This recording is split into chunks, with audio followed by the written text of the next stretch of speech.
Right, hello everyone, and welcome to the first installment of Start Art History live from Masterpiece 2022. We're doing something we've never done on the podcast before, and that we're broadcasting live also from an art fair, which is quite cool, and with a small audience as well, which we've actually never done before. So hello, good afternoon. I have as my guest today for this first installment, the most fascinating curator, gallerist, artist, disruptor, Zavier Ellis of Charlie Smith. So thank you so much for joining us. It's a pleasure. Thank you very much. So first question for you is, how has your masterpiece been so far this year? It's been good. I've got a good dose of Stockholm syndrome. I've become very attached to my captor. We've been received very well. We're selling well, and it's a very interesting context to have such a huge array of juxtapositions from contemporary to historical, antiquities, modern, but also Ferraris, boats, jewels, and books. It's fascinating. Yes, it's all manner of like sort of nice stuff in Masterpiece, which is quite unlike some of the other fairs, and we've talked about it in previous episodes as well. But I mean, well, this actually, let's just dive right into it, because you're here primarily in your role as a gallerist. What was the thought process that underpinned your selection of works? As your stall, I think, is so cool this year. I was just introduced only today to Hugh Mendez, whose work I absolutely love. But your stall is quite eclectic and also with a strong emphasis, I think, on traditional skill and technique, to my mind. So what was it for you? Well, yeah, that's always in there. That runs through my program. You know, it's a contemporary gallery, just in case people don't realize. And I'm very interested in discovery as well. So we're working with artists from the beginning of their career, but as we get older together, then we might say emerging to mid-career artists. And yeah, technique is there. I tend to specialize in figurative painting. Mm-hmm. And everything I do is very instinctive. And I do respond to technique to some degree, but also it has to be underpinned by a psychological or emotional intensity. So that's what I'm looking for myself. The selection here I wanted to be quite minimal, and as you can see, I've varied the scale from small to large, mm-hmm. And it's just a representation of what we do. No, it's cool. I mean, I think it's a really successful booth, actually. Now, you, as we said, you started your career as an artist, yes? Yes, but didn't end my career as an artist. Well, no, very good. Fair enough, touché. I quite like your art, actually. But how does your work and your training as an artist impact the decisions that you make as a gallerist?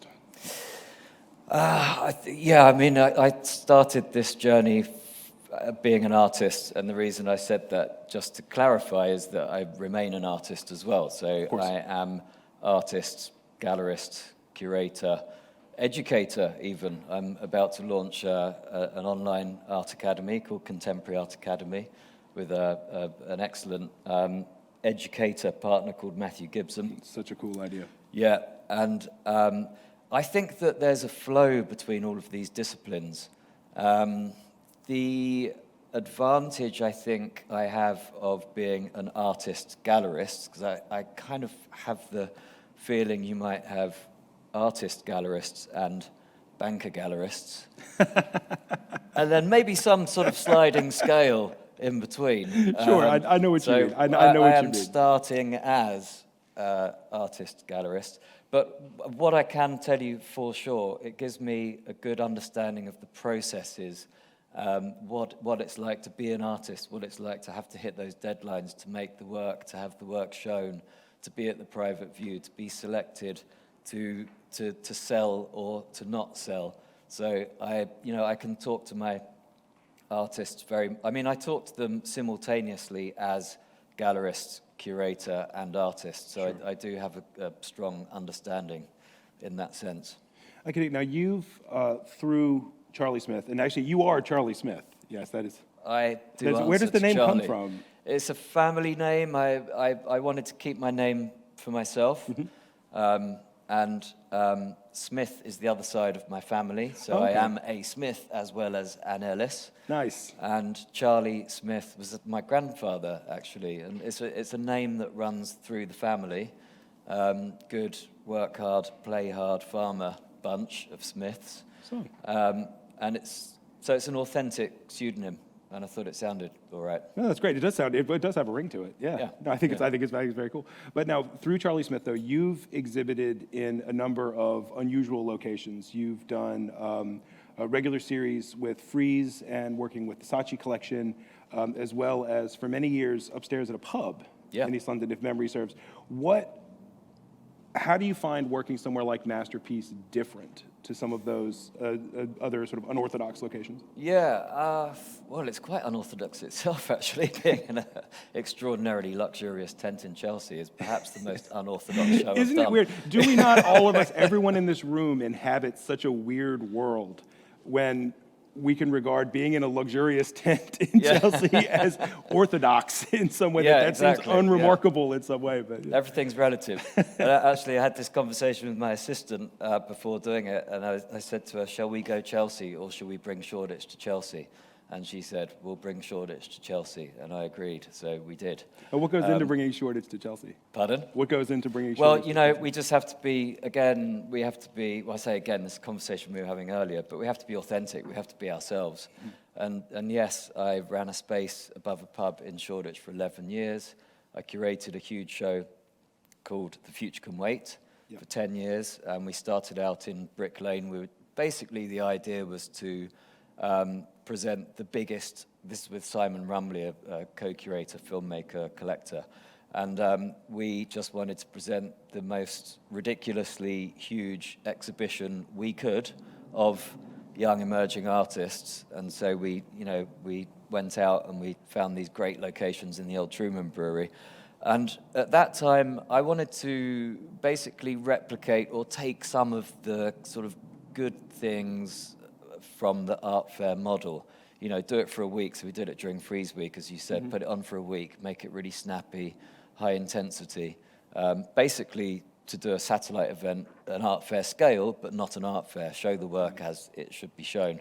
And it was very successful. There was a big fuss about it, and fast forward 6 or 7 years, and the Saatchi Gallery approached us about partnering with New Sensations. Yes. So we thought we'd be a bit more grown up and find somewhere in town rather than the east, and found this, again, 22,000 square foot space in Bloomsbury Square, which was an incredible place in Victoria House, quite museum-like, but a little industrial as well, so it suited us very well. And so we went in with the Saatchis. They had their section, we had our section. And we were generally considered to be the better show. Agreed. Sorry. No, not at all. I mean, now you're in terms of working with gallery space, though. If memory serves, you started your career working as a gallerist in, was it Clapham? I believe, if memory serves. Yeah. So you moved up to town and then into Bloomsbury. You're in the art fair kind of environment now. Out of all of these different ecosystems, which do you most enjoy curating in? Oh gosh, I mean, like I said, I'm quite enjoying it here, but I'm sort of in a strange kind of way.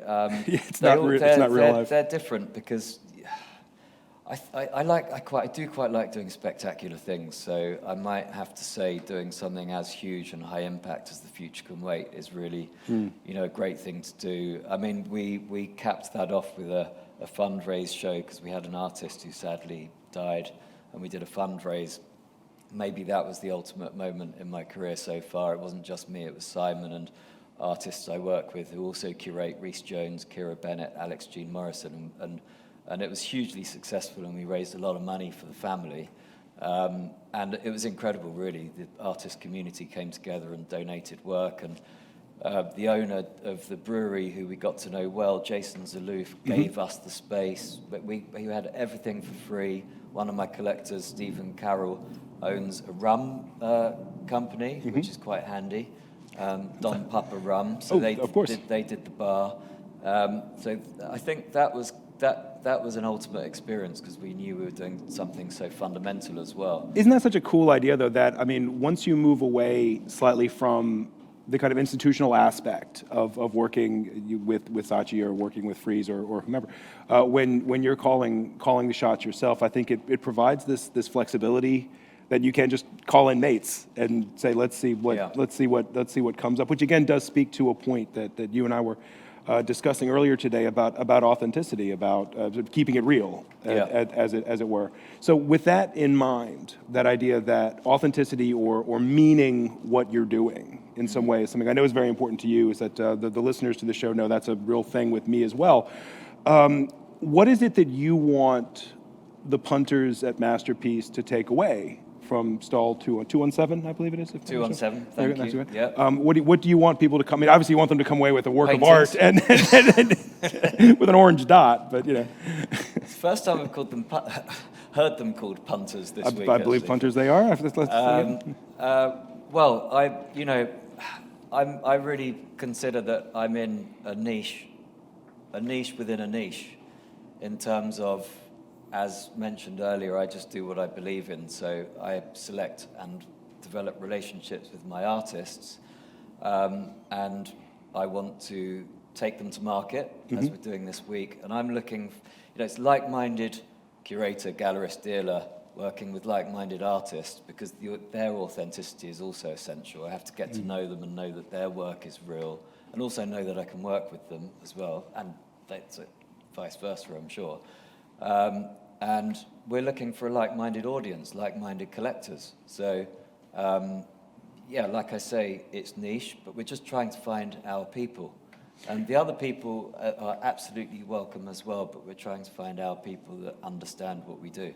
I see what you mean, yeah. And could you pinpoint what it is you're trying to do? Is there any particular, do you see, when you look at an artist's work, do you say, okay, I see this, I see this, I see this, this could be cool? Well, I touched on it earlier, I think, in terms of I have an instinctive response. So, go back to the question about the technique, but really, I think in answer to that question, I'm looking to be sort of moved or challenged, really. So I'm looking for, or waiting for, an emotional response or a psychological response. So I want that work to hit me. And then that somehow, we are all different and we all react to different work in different ways, but we find our tribe. And I think if you have that cohesion within your programming, then you find your tribe of artists, but you also find your tribe of collectors as well. This is 100% the case. I think one of the things that differentiates gallerists or curators who are actually doing a good job, or who I would think are doing a good job, as opposed to from no, certainly, perish the thought, as opposed to the sort of the banker gallerist model, we were joking about earlier, that for curators or gallerists that are really doing a good job is that they, as you say, look for their tribe or something that on a subjective level hits for them, and taking that leap of faith and saying, okay, I think that this could translate well towards a lot of other people as well. In some ways, I was just thinking while you were talking, I was thinking about, I decided to not put you on the spot, so I won't put you on the spot with this question, but I'll answer it myself. I was thinking about, what is the last new artist work I saw that I had an emotional response to? When is the last time I saw somebody's work I hadn't seen it before and I went, oh wow, as opposed to just, that one level thing of, oh, that looks cool,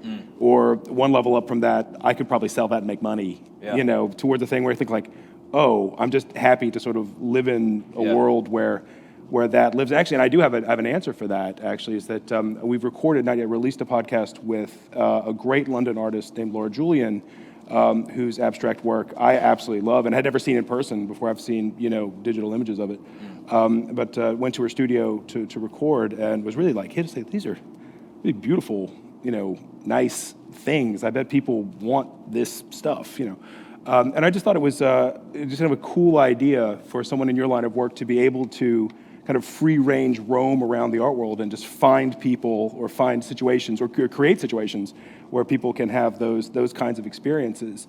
But how does that translate into being somewhere like Masterpiece? Because you have relatively little control over the space. I mean, you have the stall you have, but how do you try to engender one of those kind of cool experiences somewhere like this? Well, we just have to do what we do. So, we take the work and we rely on the work to, again, find its people. But I'm going to answer the question that you didn't ask. Oh, will you? Oh, okay. Well, if you will. It relates to this, actually, in our experience at Masterpiece, in that I remember seeing Melissa Kimes' painting at London Art Fair, I think the last one pre-lockdown. and I was absolutely blown away by a painting, and I just wanted to stay and look at it. It was on somebody else's booth who I've been working with. I started working with Melissa during lockdown in a work on paper initiative that I started called PROJECT PAPYROPHILIA. And then showed her for the first time in September at Volta Basel, and she was incredibly successful. And I've taken her to a series of art fairs this year, and she's been very successful. And I brought her here, and we had a big diptych on the back wall on opening night. It sold to a significant private collection in New York, Susan and Michael Hort. Of course. And I could have sold that painting 5 to 10 times over this week. So directly from me getting that hit at London Art Fair, starting to work with the artists, having great success, you know, I love the work, it's incredible work.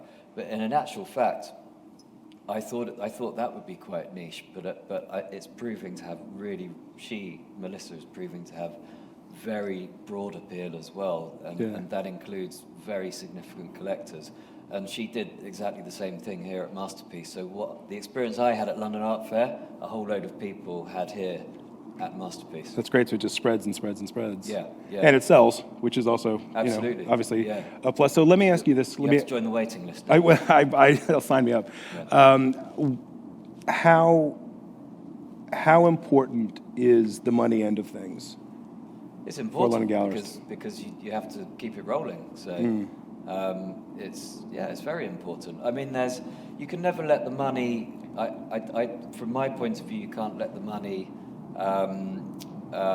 override your aesthetic, conceptual considerations. So I would never go to the money and sacrifice or jeopardize my integrity, if you see what I mean. So there's plenty of artists out there that you can take and sell very well, but if they don't suit what I do, then I'm not going to do it. So I do have a purist position. You know, there's a belief system involved in this. How quaint in contemporary art. Yeah. But we have to sell because you know, I don't. It's not a backed enterprise. I mean, the future can wait but we continue and have continued through selling work, and you know, over the years, you know, I've sold millions and millions and millions of pounds worth of contemporary work, and not at huge price levels for, you know, per piece. Sure. So you imagine that is a lot of work and a lot of volume. Yes. It's not just important for me to keep things rolling, but to the artist as well. Absolutely. And as we grow up, you know, of course, you start off with them needing to pay for studio and rent and materials and so on, survival, but then you get to the point where there's family and, you know, whatever else comes with that. So yes, it's important, but it doesn't govern decision making. Now, about how many artists roughly do you work with through Charlie Smith these days? Well, I represent 13 artists. I kind of see it almost like concentric circles in that I have a core, and then I have an outer core of artists that I work with frequently, and then an outer core of artists that I work with sometimes, and then an outer core that I might Sure. work with once or twice. And you know, if you imagine through these various initiatives that I launch and continue, then there's a very wide network of artists that I have worked with over the years. And also some of them, you know, in fact, I was going to say some of them kind of come back. I remember, because I've been doing a bit of archiving recently, I've put all of my projects under one banner called Ellis Smith Project. So I haven't really gone public with this yet, but everybody should just look at ellissmithprojects.com, and that gives you everything. And because I've been archiving recently, I was going through images of a show I did about 20 years ago at Clapham, and there was an artist called Joanna Whittle in the show, and you know, I did this post, and I've had a look at what some of these artists are up to now, and I looked at her work, and I just thought, wow, that is looking really good. And so I asked her to send me a couple of paintings. She'd gone from sort of very big, loose landscapes to very small, quite tight landscapes, actually. She sent me the paintings, and I just thought, yeah, they're as good or better than the images. So I took her to Volta Basel, showed her for the first time in 20 years, and sold paintings, introduced her to new collectors. So, you know, what I do is very rhizomatic as well. You know, I let the shoots shoot off and things come back, and there's a lot of interconnectedness within my projects, but my networks, and the longer you go on, the more that expands. Now, you mentioned rhizomatic. So what role does something like philosophy play in the work that you do? Because I know this is something that you've studied, at various institutions, critical theory, philosophy, the work of Gilles Deleuze, and others. Do you feel like what you do is informed by philosophy? Yes, but it's it is without doubt. There's a philosophical underpinning. Maybe, you know, can we say this is theoretical? I don't know, but you know, what I do is within a sense of contemporary romanticism, really. But you know, well, we've both mentioned Deleuze, and you know, he's a philosopher that's been very influential. But when I was introduced to him when I was doing my MA at City and Guilds, it wasn't as if I sort of thought, wow, that's really cool, I'm going to think and operate like that. It was actually, wow, I think like that. And I know what you mean, yes. Kind of put it's reinforcing. He's just, I mean, it's pretty dense, isn't it? But yeah, it's not for the faint of heart. I always find that, and actually, a friend of mine who I studied with, he's now a professor at the Courtauld, Gavin Parkinson, and he once said to me that, read the philosophy, but read around it as well. I do that when I'm researching. I go to the source, but I also read around it. I listen to podcasts. Thank you very much. Go onto YouTube and so on. So I kind of like try and take as much information as possible. But, you know, again, when I then on the other hand, so there's a philosophical underpinning to the way that I operate and what I do and what I'm interested in. But at the same time, when I go to artists, then I'm really excited to read their philosophical influences and what informs their work philosophically. So I think I would say there's quite a heavy philosophical, psychological underpinning to what we do and what when I say we, but also the artists that I work with. Now, this brings up a really interesting question, because obviously I think your stall is absolutely great. Everything I've seen in Masterpieces, I've been very impressed with. I'm sure that maybe some of this is because we've all been on ice for so long. It just feels nice to be back in the environment. But appertaining to this discussion about philosophy and about the rhizome and all the rest of it, have you had an opportunity to see the work that you're showing in a different light based on the stalls that are surrounding, or have you made any unusual discoveries being in this Stockholm syndrome world? I know when you enter into Masterpiece or Frieze or any of the big multi-day fairs, you know, you sort of lose track of real time. You know, they publish a newspaper every day in Frieze for a reason. Yeah. But since you've been here, you know, day in, day out, I mean, what have you noticed anything that's surprised you in that way, or new ways of thinking about the work that you're showing? No to the first question, yes to the second question. In that.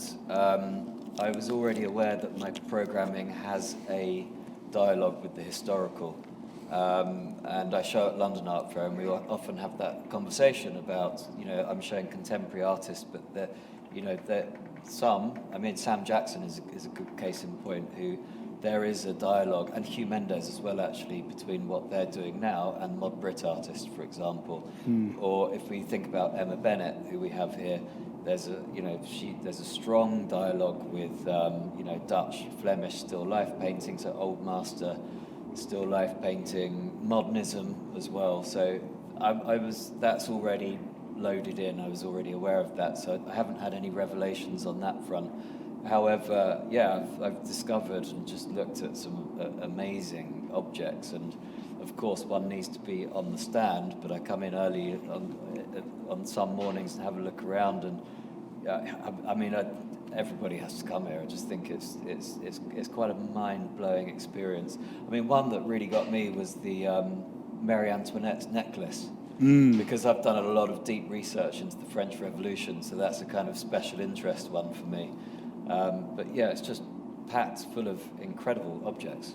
Actually, it's really interesting. I'm familiar with some of the work you've been doing around the Revolution, and it's something that keeps popping up. I don't know if this is a theme in 2022 or if it bodes ill for the future or what, but I'm sure everyone who's been to the Cornelia Parker retrospective at Tate Britain will have noticed in the second room of that show, there's an Oliver Twist doll that's been bisected by the guillotine that was used to behead Marie Antoinette. And I was having a chat with some of my undergraduate students the other week about it, and they were saying, well, why did it have to be Marie Antoinette's guillotine? Couldn't it just be any guillotine, and just make it up or something? I said, well, no, I think there's like some sort of like psychical damage that gets done unless it's that specific thing. And looking at something like a piece of jewelry, owned by Marie Antoinette, there is a kind of ineffable, I don't know, at risk of sounding like a hippie, a sort of aura around the object, or the sense that that thing has seen stuff, in a way that we can't necessarily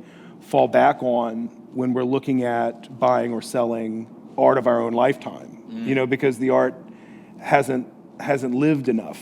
Yeah, yet. I completely agree. In a sense. I mean, I think with that, you're touching the time and the place as to when and where those events happened. So it's as close as we're going to get to feeling it or imagining it. Yeah. So absolutely, without doubt, and of course, there's a fetishization as well, isn't Huge. there? Yeah. And that's part of collecting. And I think I believe there are 2 Ferraris here, and one used to belong to Michael Schumacher. Oh, is that right? I hadn't noticed that And one. therefore, that has higher value. Yes, because Schumacher drove it. Sort of like the inns you get in the United States. George Washington slept here, so you can charge more for the feather bed. That's true.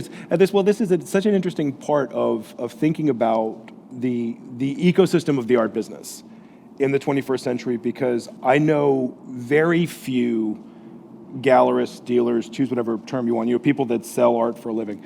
Very few people who would openly say, Gagosian doesn't say this, that, I'm in it for the money. This is, I'm trying to stay paid. Everyone says, not everyone, but most people, say the same thing. I have to have a passion. I feel this, I feel that. But we still have to buy and sell this stuff and talk about this stuff and being good or ill. But ultimately, it comes down to, I think, for people in your line of work or in my line of work, or people whose job it is who are here to buy this stuff, is ultimately to make a kind of leap of faith, value judgment about whether this is worth X amount of pounds or not. I mean, there's a Ferrari, of course, is kind of one end of it, but I'm thinking more about like a piece of canvas with some paint on it, or a piece of paper with some pencil marks on it. That how, if we're not going to acknowledge that ultimately this is just a business and it's all buying and selling of stuff, then how do you ascertain what the worth is on something like that? I think about this only because I was having a chat the other day with a friend of mine in my kitchen news, and we were talking about some art I had in my home. And they pointed to something on my kitchen wall and said, well, that, for example, that I love that, something like that. Why can't we get stuff like that? And it was actually, this sounds like such a joke, but it's actually true. It's actually a painting that my daughter did for the Royal Academy Young Artist Show, which was like 6. It didn't get in. Not to brag. No, it was sent right back. But it's a fine thing. I have it because I love my kid. And I found it so interesting that I was like, this person who has no concept of their, that my daughter made this thing. They just saw something, they thought it was cool. That I didn't get the nerve to ask them, what would you pay for it? Before telling them that it belonged to my kid. But my final question for you again, as a gallerist, specifically more than as an artist and curator, is how do you value the work that you sell? I mean, how do you place a price on it? What kind of logic goes into that? Well, I guess, price and value are different things, aren't they? So quite so. The number at the bottom of the blurb. Essentially,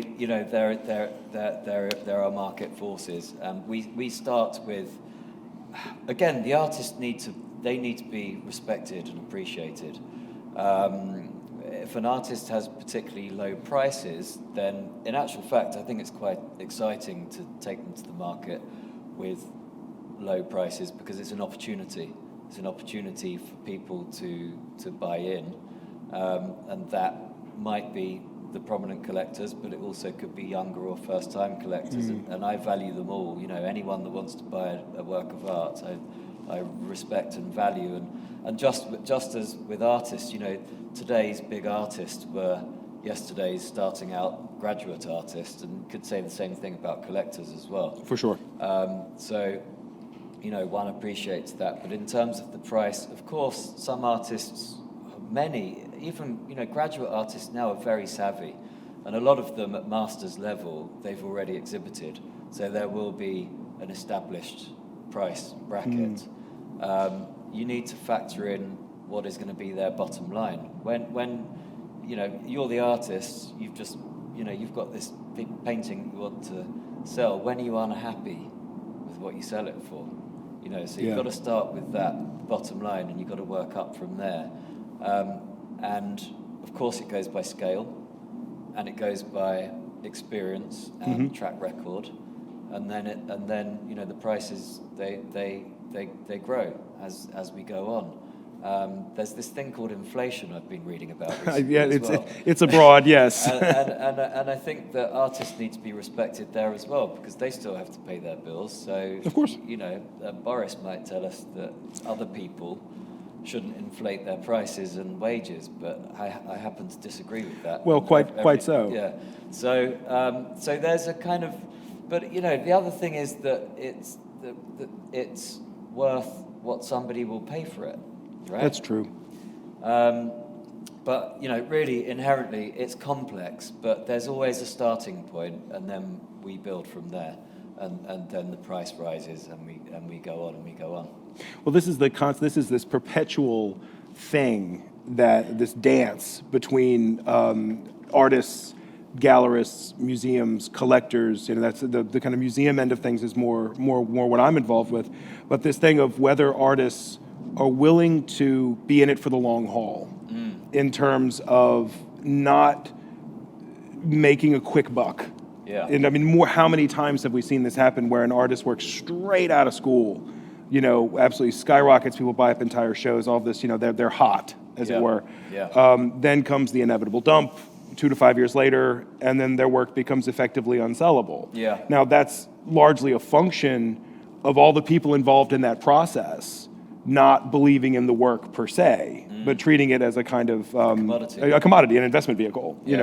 Whereas the thing you're talking about, when you're led by passion, then you can develop a sort of long-term relationship between artists, collectors, institutions, galleries, museums, and the like, and then it works. I mean, so this is why I asked: have you ever found? Please don't name any names. Have you ever found artists that you've worked with where you thought, no, actually, we should keep your prices lower in order to spread you around better, or to create stronger roots, or is it just, okay, let's see what we can do? Not keep them lower, if I understand the question correctly, but keep them attainable, because also, as you mentioned, the art world is a complex ecosystem, and so, yes, you might go into an environment such as this, and you could arguably triple your prices, let's say, but then again, that might not necessarily work at another art fair. And so we have to respect our collectors as well. We don't just mark up for the sake of it. Of course. We keep our prices the same in all currencies, in all environments, at all art fairs, exhibitions, etc. No, you don't keep them low, you look to take them up, because that's in the interest of everyone, including the collectors. So it's more of a gradual process. I think, that super high price early on, I would say proceed with caution. It can work with some artists, and I know an artist that I've shown, and I think I showed her first actually, and sold a lot of work to the Saatchi gallery. She did really well. She got picked up by a major gallery in Germany, and she's a wonderful artist. Jelena Bulic is her name, and during the graduate days you could acquire work for a couple of thousand, let's say, and then not long later they were, I think I won't mention the prices, but a lot higher, more than that. So she's showing at Art Basel, and she's extremely successful. Yeah. She's going into major collections, private collections, museums. But if you see the work, you realise that the value matches the price. Sure. So there are artists that can go big very quickly and sustain it if they have good galleries looking after them, and if they haven't got people that are just in for that quick buck, as you say. You could even say there's a little bit of care of duty there. A gallery might come in and they just want to make the money and they don't care about the artist 5 years later because they've got the money and they'll move on to the next one, and we know that happens Regularly, yes. Yeah. And this is something that I find really, really cool about Charlie Smith is that that seems to be not something you're remotely interested in, that it's not about that, which is cool. We don't want to burn people, but we want to build careers. Sure. And as you said, it's a long game, and whenever I do talks in art colleges, I always urge the graduate artists to really appreciate it's a long game. Yeah. And you have to sustain that career and grow that career. Absolutely. And do as much as you can. The longer you're in it, and also don't burn any bridges, and the longer you're in it, the more happens and the more opportunity comes your way. Don't follow, and if good work. A piece of advice I've given more times than I can count to young emerging artists is don't pay any attention to the secondary market ever. No. Don't worry about that. We'll let you know when you need to worry about that. Until then, you just a few decades down the line, don't sweat it. You're good. You're good. Well, that is all we have time for today. Thank you so much for joining us. This has been an absolute joy. Also, although before we wrap up, can you tell us a little bit about your upcoming project in terms of art education? Yeah. It's an online art academy. We're running pilot courses at the moment. We're starting with postgrad level, and it's called the Contemporary Art Academy. We should have a holding page around about now, even, but certainly we've got a very young Instagram page at Contemporary Art Academy. And the idea is that we are going to offer very, very high level education for competitive prices. So we want to do the best offering for amongst the lowest fees, and also pay our tutors very well as well. Perfect. And the idea is that this will be a global online art education system. And the feedback from the pilot courses we're running now is very positive indeed. I think it's absolutely what the world needs. And where can everyone get in touch with you? I would say have a look at Ellis Smith Projects, and you can find my email or Instagram pages. They'll reach me. Of course, and as always, you can get in touch with us through our website, Start Art History. Like, rate, and subscribe, of course, to the podcast. And we'll be back tomorrow with another installment of Lunchtime Live with Masterpiece 2022, as well as the following day. So thank you so much. Thank you.